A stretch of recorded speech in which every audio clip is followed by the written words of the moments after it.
नमस्कार दोस्तों, मैं डॉक्टर विक्रम शर्मा और आप सभी का स्वागत है शोल्डर प्रॉब्लम से जुड़ी हुई इस वीडियो सीरीज़ में। तो इस वीडियो सीरीज़ में हम लोग बात कर रहे हैं कंधे के दर्द के बारे में, फ्रोजन शोल्डर के बारे में, रोटेटर कफ इंजरी के बारे में और कंधे के बार बार उतरने जैसी प्रॉब्लम्स के बारे में।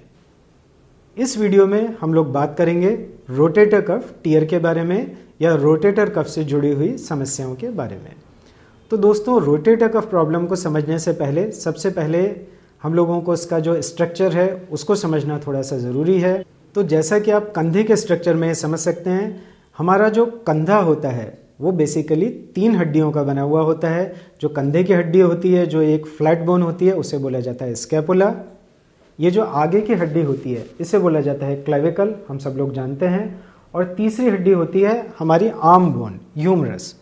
तो ह्यूमरस के ऊपर एक बॉल होती है जो कि हमारी कंधे की हड्डी के अंदर एक जो सॉकेट होता है उसमें ये इस किस्म से फिट होता है।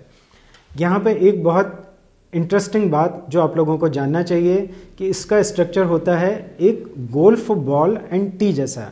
मतलब कि गोल्फ की जो बॉल होती है वो बड़ी होती है और टी जिस पे वो गोल्फ का बॉल रखा होता है, जिसे रखा जाता है, वो छोटा होता है। तो इसी तरह से हमारा जो कंधे की हड्डी के अंदर कैविटी होती है जिसे ग्लेनॉइड बोला जाता है, वो एक छोटा स्ट्रक्चर होता है। और जो बॉल मतलब हाथ की जो हड्डी होती है उसके ऊपर एक जो बॉल जैसा स्ट्रक्चर होता है वो बड़ा होता है।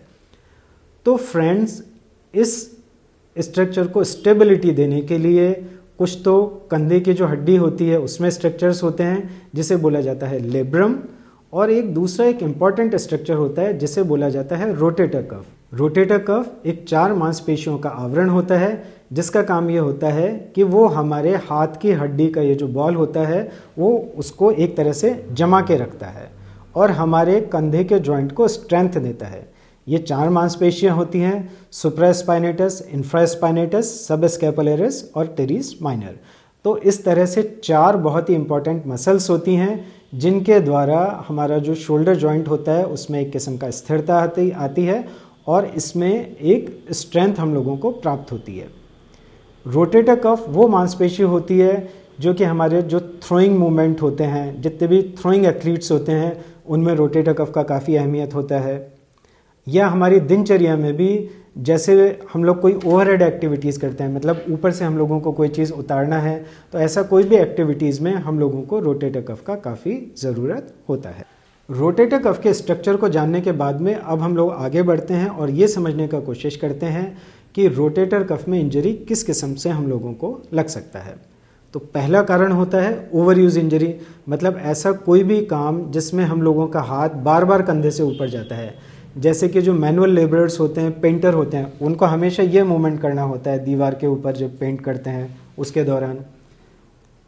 सपोज कोई बॉलर है क्रिकेट में, तो उसके अंदर भी जो ओवरहेड एक्टिविटीज़ हैं काफ़ी होंगी क्योंकि उसको शोल्डर के अंदर ये मूवमेंट करना होगा।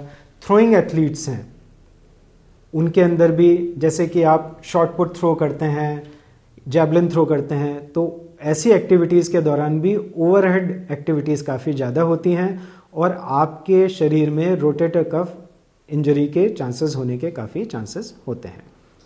दूसरा, रोटेटर कफ के ऊपर जो हड्डी होती है कई बार वो अनइवन हो जाती है और जब हमारा रोटेटर कफ उस अनइवन हड्डी से बार बार रगड़ता है तो भी रोटेटर कफ के अंदर इंजरी होने के चांसेस काफ़ी अधिक हो जाते हैं। इसके अतिरिक्त कारण होता है यदि कोई डायरेक्ट ट्रॉमा लगा है, मतलब आप ओवर स्ट्रेस्ड हैंड पे आपको इंजरी लगी है, आप हाथ के बल गिरते हैं या फिर आप झटके से कोई चीज़ को उठाते हैं। सपोज आपने कोई बहुत भारी चीज़ को झटके से उठाया, पुल किया या पुश किया, झटके से धक्का दिया, तो भी आपके रोटेटर कफ में इंजरी होने के चांसेस काफ़ी अधिक होते हैं। जैसे जैसे एज बढ़ता जाता है रोटेटर कफ की स्ट्रेंथ में कमी होती जाती है, एक जो मोटी मांसपेशी है थोड़ा सा पतला होने लगेगी और हल्की ट्रॉमा से भी रोटेटर कफ में इंजरी होने की संभावना बढ़ सकती है।